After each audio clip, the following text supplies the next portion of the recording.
Hello, good morning दोस्तों। इस video में हम लोग बात करेंगे जो भी हमारे मोस्ट कंफ्यूजिंग क्वेश्चन हैं, जिनमें हम लोग कंफ्यूज हो जाते हैं कि इस ऑप्शन को टिक करें या फिर इस ऑप्शन को टिक करें, और उनको याद करने में भी थोड़ी हमको दिक्कत होती है। तो उन क्वेश्चनों को हम लोग इसमें डिस्कस करेंगे इस सीरीज में। तो ये वाली सीरीज आज से हम लोग चालू कर रहे हैं। तो मोस्ट कंफ्यूजिंग क्वेश्चन जो मैं 5 क्वेश्चंस, वैसे तो 5 नहीं है, 6 क्वेश्चन है, तो 6 क्वेश्चन लेके आया हूँ इसमें, जिसको हम लोग थोड़ा सा डिस्कस करेंगे और उनके इंपॉर्टेंट पॉइंटों की पॉइंट को देखेंगे, ताकि नेक्स्ट जो हमारा एग्जाम हो उसमें इनसे लेके कन्फ्यूजन हमारा ना रहे। तो इस वीडियो को इसी तरीके से हम लोग कंटिन्यू करते जाएंगे। मोस्ट कन्फ्यूजिंग वाले बहुत सारे क्वेश्चन होते हैं, तो हम लोग क्वेश्चन देखते हैं, उसके बाद क्वेश्चन के साथ में ही डिस्कस करते हैं। तो चलते हैं आगे। अब सबसे पहले एक क्वेश्चन ये है कि, क्वेश्चन पढ़ देते हैं। For assessing the long term stability of a slope in stiff fissured clay, which type of following laboratory test has to be done। यानी कि कौन सा टेस्ट जो है, जो लॉन्ग टर्म स्टेबिलिटी के लिए स्टिफ फिशर्ड क्ले में होता है। अब देखो, टेस्ट हमने 4 टेस्ट पढ़े हैं। वैसे तो पहला है हमारा अनकंसोलिडेटेड अंडरलाइन टेस्ट, उसके बाद कंसोलिडेटेड अंडरलाइन टेस्ट, उसके बाद कंसोलिडेटेड ड्रेन टेस्ट। एक होता है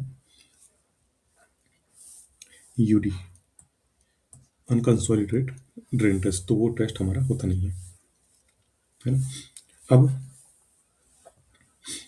जो लॉन्ग टर्म स्टेबिलिटी और इसके लिए कौन सा टेस्ट हो सकता है, तो सब टेस्ट के बारे में हम लोग थोड़ा थोड़ा पॉइंट पर देते हैं, ताकि इससे रिलेटेड जो भी क्वेश्चन आएंगे वो हम उन क्वेश्चनों को सॉल्व करेंगे। तो type of triaxial test on the basis of drainage. सबसे पहले अनकंसोलिडेटेड अनड्रेन टेस्ट, नाम से ही पता चल रहा है अनकंसोलिडेटेड अनड्रेन टेस्ट, यानी कि पहले पढ़ देते हैं, उसके बाद में इसका अच्छे से एक्सप्लेनेशन कर देता हूँ। तो it is a quick test and may complete in 5-10 minute, 5 to 10 minute में कंप्लीट हो जाता है। In this test water is not allowed to leave the soil either during the consolidation stage या फिर कन्फाइनिंग स्टेज और not shear stage. वही बोल रहा था मैं। देखो, अनकंसोलिडेटेड अनड्रेन टेस्ट जो है, यानी कि ये कंसोलिडेट नहीं होगा और अनड्रेन्ड यानी कि ड्रेन्ड भी नहीं होगा, यानी कि वाटर परमिट नहीं होगा। तो वही चीज़ में लिखा है कि not allowed, water not allowed है।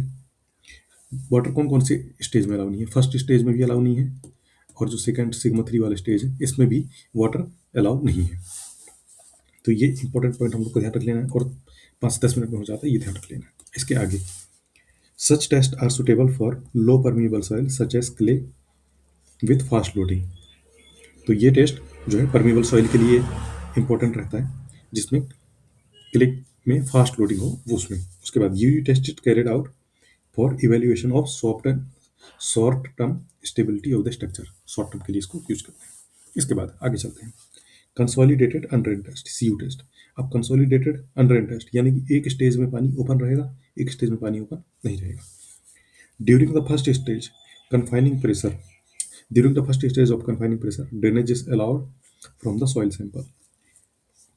फर्स्ट स्टेज में ड्रेनेज अलाउड रहता है, hence consolidation will take place, तो उसमें कंसोलिडेशन हो जाएगा। But during vertical shear loading drainage is not permitted, यानी जब सेकेंड स्टेज में वर्टिकल शेयर लोडिंग हम लोग लगाएंगे तब ड्रेनेज हमको परमिट नहीं करना है।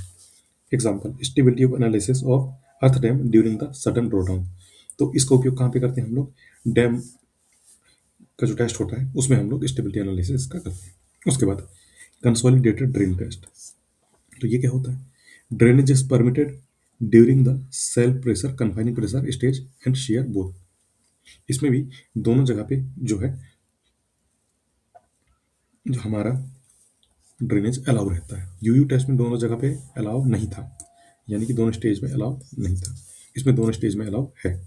इसके बाद this test is most time taking and for some soils में टेक सेवरल वीक्स। ये बहुत टाइम लेता है और कुछ सॉइल में कई वीक लग जाते हैं। So it is also called as slow test, इसको स्लो टेस्ट भी कहते हैं। उसके बाद CD test is carried out for evaluation of long term stability of the structure.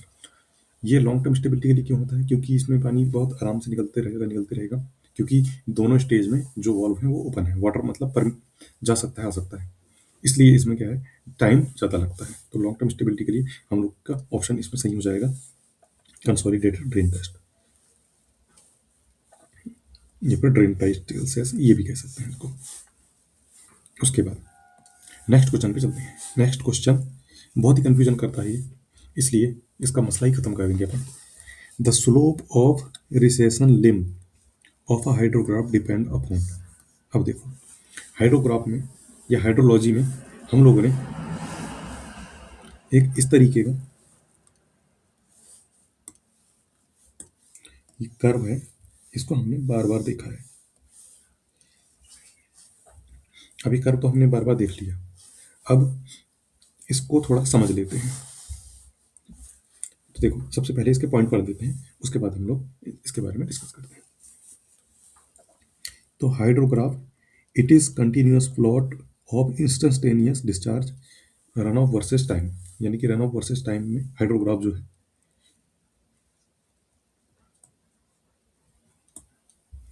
Run of यहाँ पे रहेगा और यहाँ पे रहेगा टाइम, इसके बीच में इसको प्लॉट किया जाता है। ये इंपॉर्टेंट पॉइंट है हमारा। उसके बाद it results from combination of physiographic and metrological condition, physiographic और मेट्रोलॉजिकल कंडीशन में ये रिजल्ट देता है। उसके बाद in watershed it represent the integral effect of climate, hydrological losses, surface run off inflow और ग्राउंड वाटर फ्लो, ये चीज़ों को होता है। उसके बाद factor that influence the hydrograph shape and volume. तो कौन कौन से फैक्टर हैं? पहला फैक्टर मेट्रोलॉजिकल फैक्टर, जो इसके जो शेप और वॉल्यूम को कम ज़्यादा कर सकता है, मेट्रोलॉजिकल। उसके बाद फिजियोग्राफिक और वाटर सेट फैक्टर और ह्यूमन फैक्टर। तो इन ये भी इंपॉर्टेंट पॉइंट है हमारे, कौन कौन से फैक्टर होते हैं। तो ये 3 फैक्टर होते हैं, ये हम लोग को ध्यान रखना है। इसके बाद अब इस कर्व को हम लोग देखते हैं। जैसे ही हम इस कर्व को देखें तो सबसे पहले इस तरीके से ये बढ़ता है, उसके बाद ये धीरे धीरे धीरे धीरे कम हो जाता है। अब इस कर्व के जो पॉइंट है उनके नाम भी है, जैसे ए पॉइंट ये हो गया, बी पॉइंट ये हो गया, बी पॉइंट ये हो गया, सी ये हो गया, डी ये हो गया, एन ये हो गया। अब सबसे पहला पॉइंट जो ए से लेके बी तक है, ए से बी तक है, इसको बोलते हैं हम लोग राइजिंग लिम्ब। उसके बाद बी से सी वाला, ये बी से सी वाला जो पॉइंट है, इसको हम लोग बोलते हैं क्रेस्ट सेगमेंट। ओके। उसके बाद सी से डी वाला पॉइंट, इसको बोलते हैं फॉलिंग लिम्ब। इसको बोले थे अपन राइजिंग लिम्ब, ये हो गया फॉलिंग लिम्ब। उसके बाद डी से एम बेस फ्लो रिसेशन, और एम ए वाला जो स्टार्ट हुआ था पॉइंट, उसको बोलते हैं बेस फ्लो रिसेशन। तो 2 पॉइंट हमारे हो गए, एम से लेके ए तक बेस फ्लो रिसेशन, और डी से लेके एम तक ये भी बेस फ्लो रिसेशन। तो इसके पॉइंट के नीचे जो भी फ्लो होता है उसको हम लोग बोलते हैं बेस फ्लो। ये पॉइंट क्लियर हो गया हमारा। अब बात करते हैं क्वेश्चन की। The shape of recession limb of hydrograph depend upon. Recession limb, तो रिसेशन लिम्ब कौन कौन से? एक तो फॉलिंग लिम्ब, राइजिंग लिम्ब हमारा हो गया, फॉलिंग लिम्ब हो गया हमारा, है ना। जैसे कि देखो, ए से लेके बी तक हमने क्या उसको बोला, राइजिंग लिम्ब। उसके बाद फिर बी से सी वाले को क्या बोला हमने, क्रेस्ट सेगमेंट।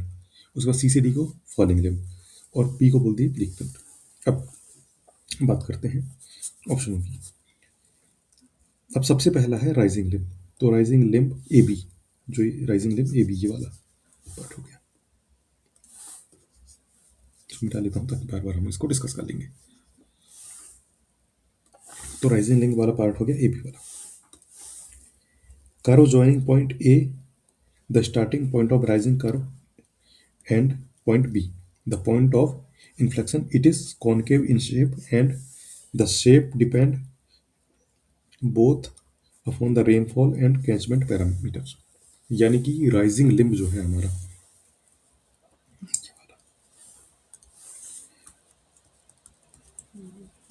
राइजिंग लिम्ब ये 2 चीज पे डिपेंड करता है। पहला है रेनफॉल और दूसरा है कैचमेंट। तो अगर कभी क्वेश्चन में हमको पूछा कि राइजिंग लिम्ब किस किस चीज पे डिपेंड करता है, तो रेनफॉल और कैचमेंट पे हम लोग ये लिख देंगे। उसके बाद क्रेस्ट सेगमेंट बीसी, ये जो बीसी वाला पोर्शन है ये क्रेस्ट सेगमेंट। अब between two point of inflection B and C with peak P, यहाँ पीक भी है। For a large catchment it is generally occurs sometimes after the rainfall has ended. तो ये जनरली होता है जब रेनफॉल खत्म हो जाता है तब, इस पॉइंट को याद रख लेना है। अब बारी आती है क्वेश्चन में जो पूछा हुआ है फॉलिंग लिम्ब, तो ये फॉलिंग लिम्ब को ही हम लोग बोलते हैं रिसेशन लिम्ब। फॉलिंग लिम्ब या रिसेशन लिम्ब एक ही बात है। अब कर्व सी डी, जो सी डी है, starting from second point of inflection C and the shape depend only catchment parameter या basic character only as rainfall has caused by them. यानी कि ये जो है फॉलिंग लिम्ब हो गया, ये किस पे डिपेंड करता है, ये करता है कैचमेंट पैरामीटर पे। और कैचमेंट पैरामीटर कौन सा है, बेसिन करेक्टरिस्टिक्स ओनली। तो ये केवल कैचमेंट पैरामीटर या बेसिन करेक्टर्स पे डिपेंड करता है। अब ऑप्शन देखते हैं, जैसे रिसेशन लिम्ब किस पे डिपेंड करता है, तो यहाँ पे सीधा हम लोगों ने पढ़ लिया कि कैचमेंट पैरामीटर या बेसिन करेक्टरिस्टिक्स, तो ओनली बेसिन करेक्टरिस्टिक्स, बाकी स्ट्रॉन्ग करेक्टरिस्टिक्स ये सब कर दो। तो बस इसी पॉइंट को याद रखना है, और क्वेश्चन पूछेगा तो हमारा क्वेश्चन आसानी से सॉल्व हो जाएगा। इसके बाद आगे चलते हैं। Which of following statement incorrect, कौन सा स्टेटमेंट इनकरेक्ट है ये हमको निकालना है। सबसे पहले ऑप्शन पढ़ देते हैं।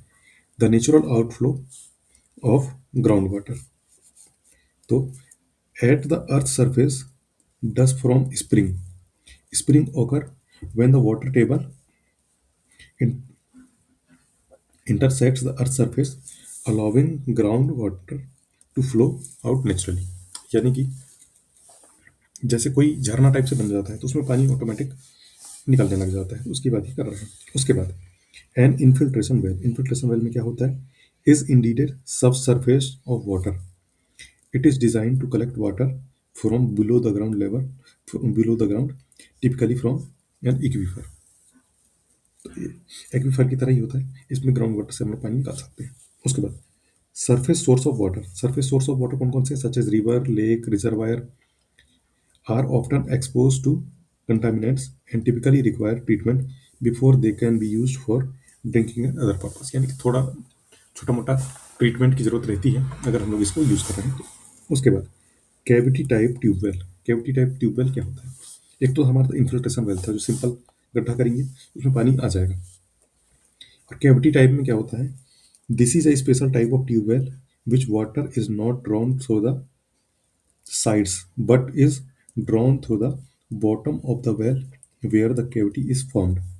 Normally, this type used when a clay layer met with the zone of flow in case of spherical flow. In this case is spherical।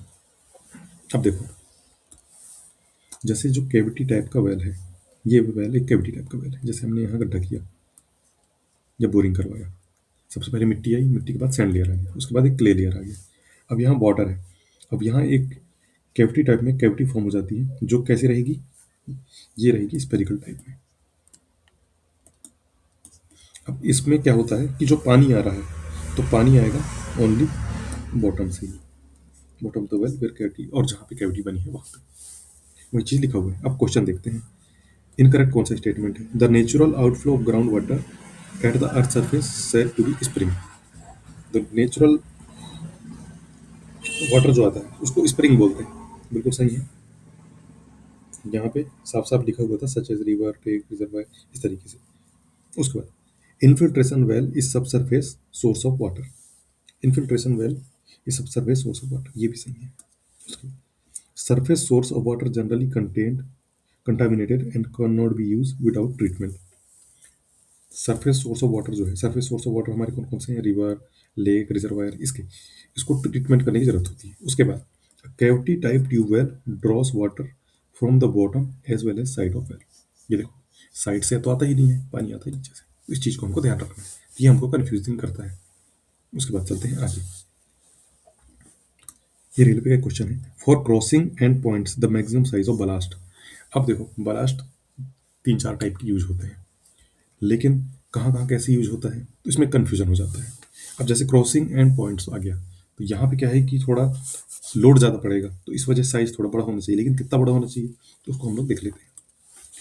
For points and crossing the maximum of nominal size of ballast is 25 mm। उसके बाद point and crossing में कितना लेते हैं, 25 लेते हैं। हम बात कर लेते हैं और साइजों की कि ये साइज दिए हैं, ये कहाँ कहाँ यूज होते हैं। तो point and crossing provide flexibility of movement by connecting one line to another according to the requirement. एक लाइन से दूसरे लाइन करता है रिक्वायरमेंट के हिसाब से, सही बात है। They also help for imposing restriction on turnout which further retards speed of the train. तो ये भी स्पीड को थोड़ा कम करते हैं वहाँ पे, तो थोड़ा सा रिस्ट्रिक्शन देता है, ये भी सही है। The main function of ballast is hold the sleeper and convert line load to uniformly distributed load. तो जो बलास्ट है वो क्या करता है कि स्लीपर है, जैसे जो रेलवे के स्लीपर हो जाते हैं इस टाइप के, जिसमें पटरियाँ ऐसे जाती हैं, और यहाँ रहते हैं बलास्ट, गिट्टी जो है मोटे वाले यहाँ रखे हुए देखने को मिल जाते हैं हम लोग को। तो इसका क्या काम क्या है, स्लीपर को होल्ड करेगा, और जो लाइन लोड इसमें पड़ रहा है, यानी कि सिंगल लाइव लोड इसमें पड़ रहा है, इसको ये क्या कर देगा, यूनिफॉर्मली डिस्ट्रीब्यूट कर देगा यहाँ पे नीचे पूरे बलास्ट। उसके बाद when the size of ballast for wooden sleeper, अगर यहीं पे हम लोग यहाँ पे वुडन वुडन अगर यूज करें तो इसका साइज होगा 50 mm, और यहीं पे अगर हम लोग मेटल स्लीपर यूज करते हैं, यानी कि लोहे का स्लीपर यूज करते हैं, तो हम लोग इसको लेंगे 40 mm, और अगर कंक्रीट का यूज करते हैं तो हम लेंगे 25 mm। अब देखो इसमें 25 भी दिया हुआ है, लेकिन इसमें स्लीपर के बारे में कुछ भी चीज़ नहीं कहा है, इसमें सीधे ब्लास्ट के बारे में बोल दिया है, इसलिए हम लोग डायरेक्ट ऑप्शन 25 mm इसमें लगा दिए हैं। लेकिन अगर इसमें ये पूछ लेता कि वुडन स्लीपर में क्या होता है, तो हम 50 mm लगाते, इसको मेटल स्लीपर में बोलता तो हम लोग 40 mm लगाते। तो ये ऑप्शन कन्फ्यूज कर देते हैं कि 50 mm भी है, 25 mm भी है, 40 भी है, अब किस में लगाया जाए। तो क्वेश्चन को हमको ध्यान से पढ़ना है। अगर कुछ नहीं दिया है, डायरेक्ट पूछा है तो 25 लगाना है, अगर वुडन दिया है तो 50 लगाना है, मेटल दिया है तो 40 लगाना है। तो इस चीज़ को हम लोग को आज के बाद ध्यान रखना है। उसके बाद which one of the following is not a self reading staff. Self reading staff कौन सा नहीं है, तो पहले स्टाफ के बारे में पढ़ते हैं। उसके explanation, a leveling staff is a straight rectangular rod having graduation and the foot of staff represent zero reading। Zero reading होता है। उसके बाद the purpose of the levelling staff is to determine the amount by which the station above below the line of sight. तो जो levelling staff है, तो जहाँ पे हम लोग खड़े होते हैं तो वहीं से हम लोग रीडिंग वगैरह नोट करते हैं, ये चीज़ें उन्होंने दी है। The levelling staff is generally two type, तो ये हमारे इंपॉर्टेंट पॉइंट यहाँ से चालू होते हैं। तो जो लेवलिंग स्टाफ है, अगर क्वेश्चन पूछा जाए कि लेवलिंग स्टाफ कितने टाइप के होते हैं, तो लेवलिंग स्टाफ ये होते हैं हमारे दो टाइप के। पहला है सेल्फ रीडिंग और दूसरा है टारगेट। अब सेल्फ रीडिंग स्टाफ कौन कौन से होते हैं, it is one which staff reading can read directly by the instrument man through the telescope, यानी कि इंस्ट्रूमेंट से डायरेक्ट हम लोग इसमें रीडिंग कर सकते हैं। उसके बाद it has following three type of self reading staff. तो तीन टाइप के सेल्फ रीडिंग स्टाफ होते हैं, कौन कौन से, solid staff, folding staff, telescopic staff. तो फोल्डिंग स्टाफ कितने का होता है, ये 3 मीटर का होता है, सॉलिड स्टाफ 3 मीटर का होता है। उसके बाद फोल्डिंग स्टाफ ये 2 मीटर का होता है, और टेलीस्कोपिक जो स्टाफ है ये 3 पीस में रहता है, upper one solid, lower two hollow रहते हैं, ये हमको ध्यान रखना। उसके बाद जो टारगेट स्टाफ हुआ हमारा, तो टारगेट स्टाफ में क्या है कि डायरेक्ट रीडिंग नहीं होती। Target staff is similar to self reading staff but provided with movable target against which reading is taken by staffman. तो रीडिंग स्टाफमैन को लेना पड़ता है, डायरेक्ट रीडिंग नहीं होती। उसके बाद इट इज सर्कुलर और Oval shape, painted red and white alternate coordinate. तो टारगेट स्टाफ इस टाइप से रहता है, जिसमें यहाँ पे रेड कलर रहेगा, फिर यहाँ पे वाइट रहेगा, फिर यहाँ पे रेड रहेगा, फिर यहाँ पे वाइट। जैसे अपने यहाँ पे कभी सड़क बनती है तो एक रोड को पकड़ा हुआ एक कोई आदमी खड़ा रहता है यहाँ पे, और दूर से कोई यहाँ पे उसकी रीडिंग नोट कर रहा होता है। तो यहाँ पे रेड वाइट रहते हैं, तो इसमें मार्किंग भी रहती है, तो उसी से रीडिंग नोट हो जाती है। उसके बाद it is fitted with vernier at centre, इसमें वर्नियर रहता है सेंटर में। उसके बाद the instrument directs the person holding target staff move to the target till its centre of horizontal line of sight, then the target man reads the target. तो इसमें जो centre में वर्नियर रहता है, इसको सेंटर करके और उसके बाद फिर जो स्टाफ मैन है वो रीडिंग पढ़ देता है। अब देखो, अब क्वेश्चन क्या है, सेल्फ रीडिंग स्टाफ कौन सा नहीं है। तो सेल्फ रीडिंग स्टाफ कौन कौन से हैं अपने, सॉलिड स्टाफ है, फोल्डिंग स्टाफ है, टेलीस्कोपिक स्टाफ है, और टारगेट स्टाफ नहीं है। तो इन ऑप्शन को हम ध्यान रखेंगे। सेल्फ सेल्फ रीडिंग मतलब लेवलिंग तो इन सबसे कर सकते हैं, लेकिन सेल्फ रीडिंग और फिर टारगेट स्टाफ ये कौन कौन से हैं, तो इसके लिए ये ऑप्शन हमको ध्यान रखने पड़ेंगे। तो इस तरीके से बहुत सारे ऑप्शन रहते हैं, तो हम काफ़ी कंफ्यूज हो जाते हैं। इसके बाद नेक्स्ट क्वेश्चन करते हैं। In a simple curve external distance is the distance between. External distance क्या होता है, तो इसके लिए हम लोग ये कर्व को देख लेते हैं। सिंपल सर्कुलर कर्व जो है, तो इस तरीके का एक कर्व होता है। तो इस कर्व में चीज़ों को हम लोग सबसे पहले देख लेते हैं। तो सबसे पहले ये है बैक टेंजेंट, और इस तरफ जाएंगे तो फॉरवर्ड टेंजेंट। उसके बाद यहाँ से लेके यहाँ तक ये हो गया हमारा लॉन्ग रोड। उसके बाद जो ये ऊपर वाला है इसको बोलते हैं टेंजेंट लेंथ। फिर लॉन्ग रोड से और एंगल ऑफ डिफ्लेक्शन इसके बीच की दूरी है, इसको बोलते हैं एक्सटर्नल डिस्टेंस।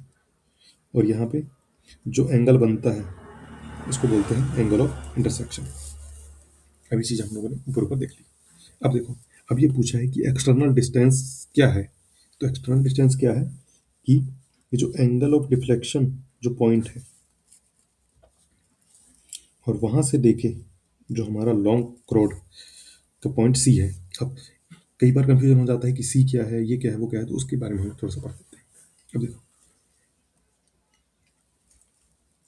सबसे पहले दिया हुआ है the length of curve L.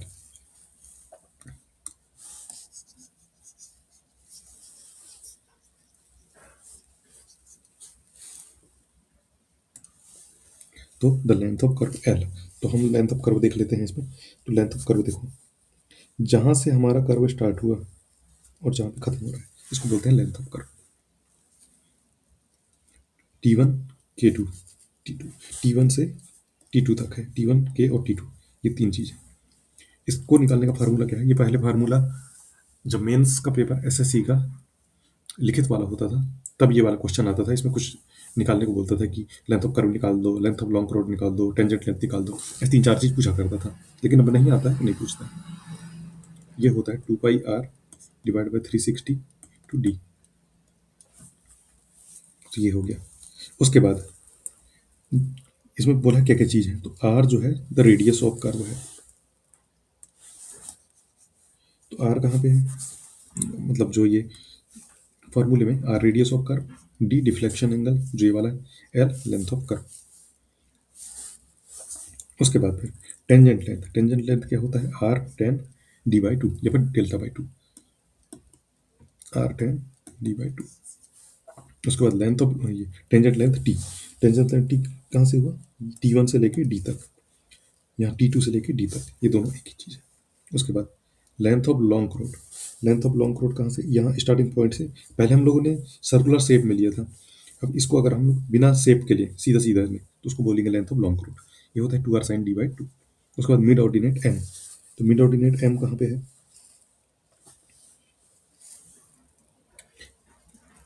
Mid ordinate is the distance from mid point K of the curve to mid point C of the curve, K से लेके सी तक, इसको हम लोग बोलेंगे मिड ऑर्डिनेट।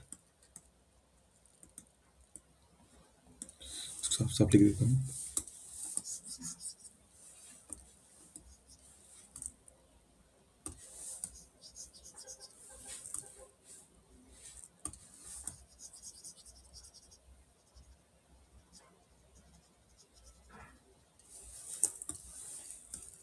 मिड ऑर्डिनेट, ये हो गया।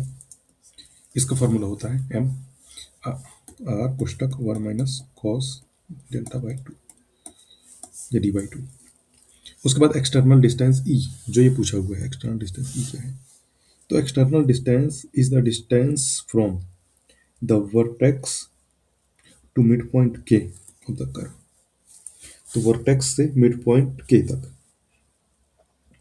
कि ये हुआ। उसके बाद जो वर्टेक्स है, तो वर्टेक्स कहाँ पे है, तो वर्टेक्स है यहाँ टॉप में। तो यहाँ से मिड पॉइंट के तक जो है ये डिस्टेंस, ये कहलाएगी हमारी एक्सटर्नल डिस्टेंस। अब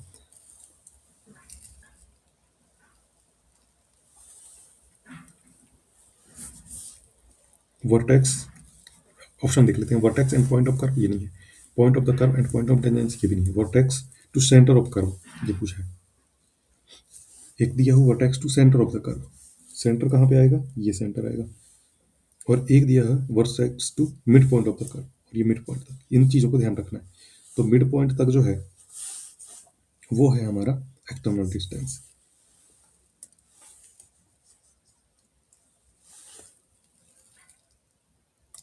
तो जो ये मिड पॉइंट तक है, यहाँ तक है, जो इसको बोलेंगे एक्सटर्नल डिस्टेंस। और जो के से सी तक है ना, इसको हम लोग बोलते हैं मिड ऑर्डिनेट। ऑर्डिनेट ये पर लिखा हुआ है, तो मिड ऑर्डिनेट ये वाला कहलाएगा।